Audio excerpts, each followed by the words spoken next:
Bobby Five flying solo today. We Sheets. You guys will have Sheets later tonight. I'm gonna be gone. I'm actually leaving for Vegas pretty soon.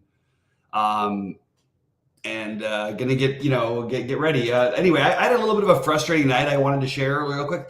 It was my fault, and literally, like, I just made the wrong decision. Let me show this up real quick. Let me just get out of here. And yeah, so basically, like in the big one last night, I just wanted to talk about it a little bit. We like to do a little bit of usually start the show with a little bit of looking back. I was really tilted that I basically I really thought about it, and I posted it. I talked about it in Discord. I talked about it on air.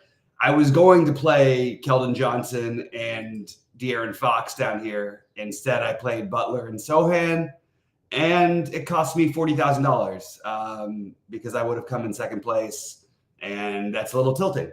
So that's just my one lineup last night. That's my frustration. I wanted to share it. I really liked the process and the rest of it. I said I was going to fade Kyle Anderson, who was the most popular play outside of Collins on the slate, along with Dennis Smith Jr., and play Naz Reid instead. Worked out well enough. And then we had the right pieces of the semi-chalk with Cade Cunningham, Schroeder, et cetera. But really tilted. Could have easily been a 40K night, and that would have been nice. You know, when you have one lineup and you get there, it's pretty cool. But anyway, a little bit frustrating because I really it's been a little bit of a rough stretch and really could have used it. It's also really weird to go into Vegas after having something like that, because then it makes me I just don't want to make myself try and get money back at the tables. That would be really, really a big mistake. So just wanted to start by sharing with that. Wanted to remind you guys, please like and subscribe and everything like that. We have some incredible deals out there selling SaberSim plus Sheets projections, and Sheets has been on fire, up over 350K, I believe, in the last month. So yeah, I would suggest check it out. Sheets' projections, Goldie's projections.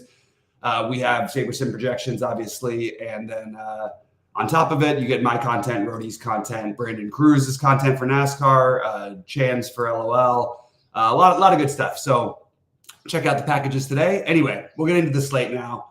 I'm just gonna go quickly game by game and talk about where I'd be looking. Usually, a lot of people like to do different types of sorts by fantasy point. I usually do it by points or by value, just at first glance. So basically, I think that Misic is probably my favorite play here. I think that both Misic and Man are both solid plays. I do want to say that, like, if we have Man questionable, if Man is out, I think we might be talking about locking in Misic. Other than that, I think that everybody's like a solid play. I like Brandon Miller and Bridges. I think I give a slight edge to Bridges if I had to pick one of them. But this is a good game right off the bat that you could definitely do some business with. And something like Bridges, Misic, and potentially even throw in a Nick Richards or Brandon Miller. I think it's very, very reasonable to get a little stack of this game, especially on that side.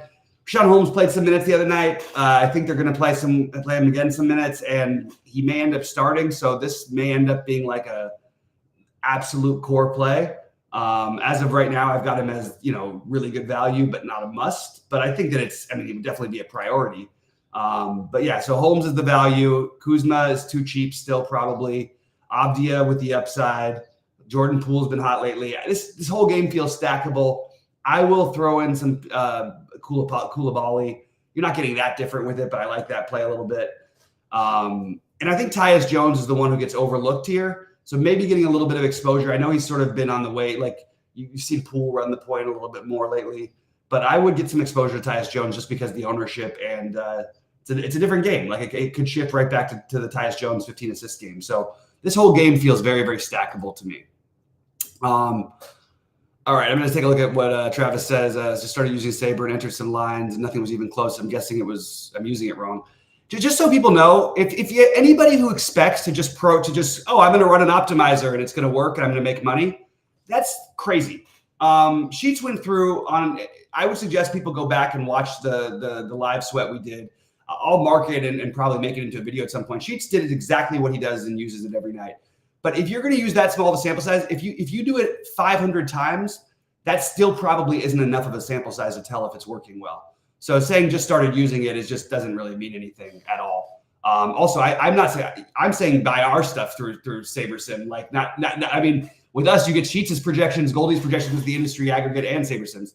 Yeah, I don't think that it has anything to do with what I can't. I don't know how you used it or what you did or whatever. But people who just expect to make money because they program and press a button on the thing is just it's the wrong way to go. Saberson gives you the best chance of doing that, but I do think you have to put your own spin on it, your own, get some exposure to certain guys that you like. Actually try to play the game. I think people are just expect that now that, we're paying for an optimizer, that means we're automatically going to make money right away. It just doesn't work that way. All right, New Orleans and Philly. And I know that's not what you're saying, Travis. I'm just saying, I know you weren't saying all that. It does tilt me because we had one guy who said, I've been trying this for months now and I haven't. And I looked at it and he played for one day. He played one slate exactly. And he said it didn't work for him. He said, I'm not patient enough. I just said, this is ridiculous. I thought the guy was a complete joke, and nobody like that's ever going to be successful if you try something once and it doesn't work and you you just give up on it without actually trying to do anything yourself. You just wanted to give you all the answers. Anyway, New Orleans, I'm way out of a digression here. New Orleans at Philadelphia. I think that I probably am going to just sit. I would probably just fade this. I'm not going to be able to play because I'm going to be at the airport. And I just don't know if I'll have Wi-Fi at the right time, if I need to make any edits or whatnot. But I don't really have that much interest in New Orleans as of right now. Zion would be the highest level of interest for me, but I'm not in love with that spot personally. Philadelphia, we have everybody out again. I am going to say do the obvious thing, guys. Play Paul Reed here. I don't understand this. I got him the other night at 2% ownership. They basically ran everything through him. He played only 23 minutes because he fouled out. Paul Reed, and his projection for minutes is 28. It could easily be 35.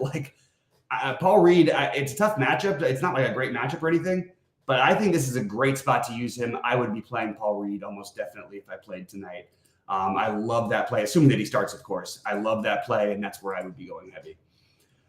Minnesota at Cleveland. We want to do something. It's a back-to-back for them in a tough game, but they do have no Cat still, no Morris.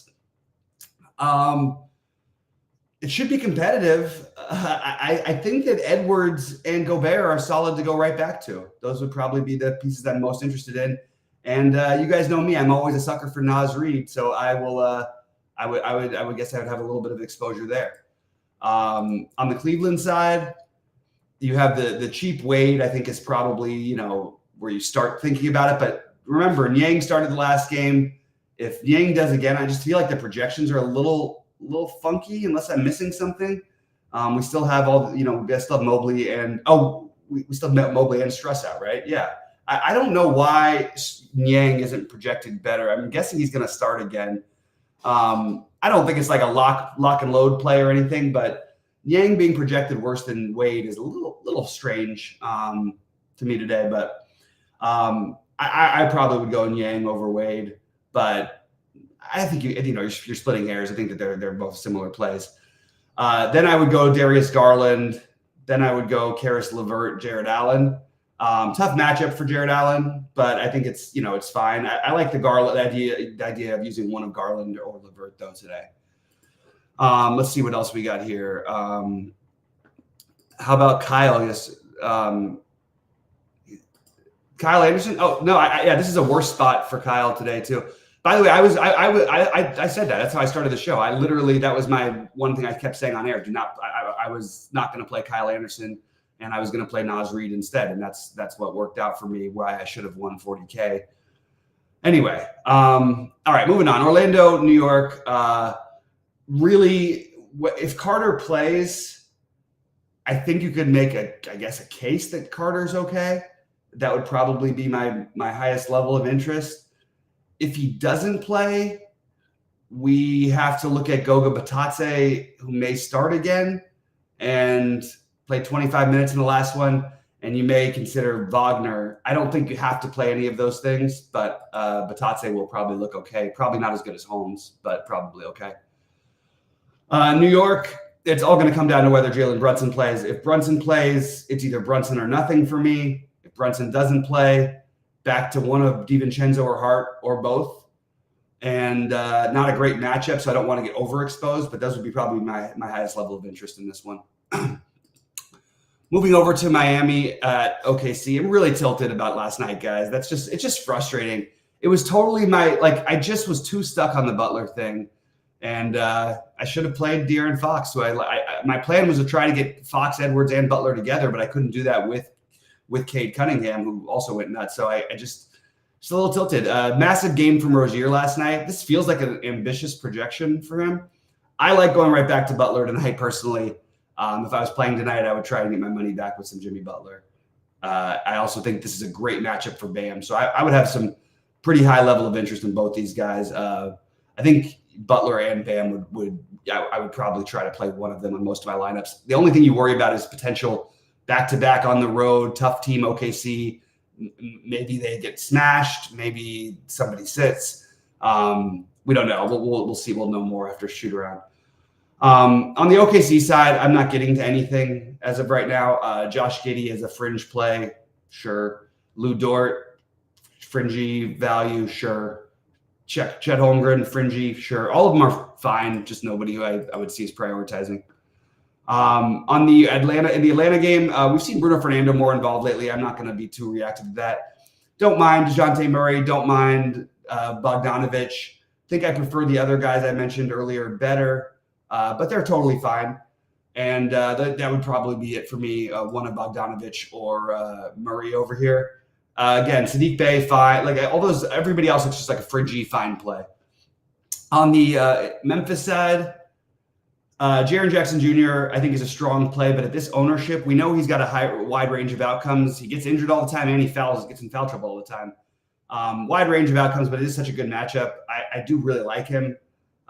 He's a better play on its face than Butler is at the same price, but maybe you could play the two of them together, or maybe you could, tell yourself a story that Jaren Jackson just has one of his wide range of outcomes games and has 36 fantasy points.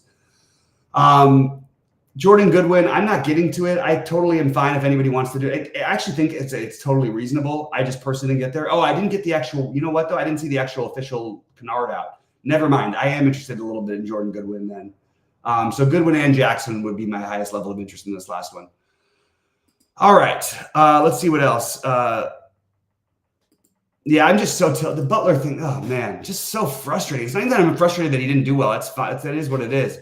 It's just so tilting to me that I knew the right play was Fox and I didn't do it. I was just afraid of the night before playing 40 minutes. Ugh. Stupid Bobby. It cost me $40,000. Anyway, good luck to everybody today. Sheets will be with you guys at 6 Eastern. I'm not going to have any more content through the weekend because I'm going to be out of town. I hope you all have a great one and look forward to seeing you guys next week. Good luck.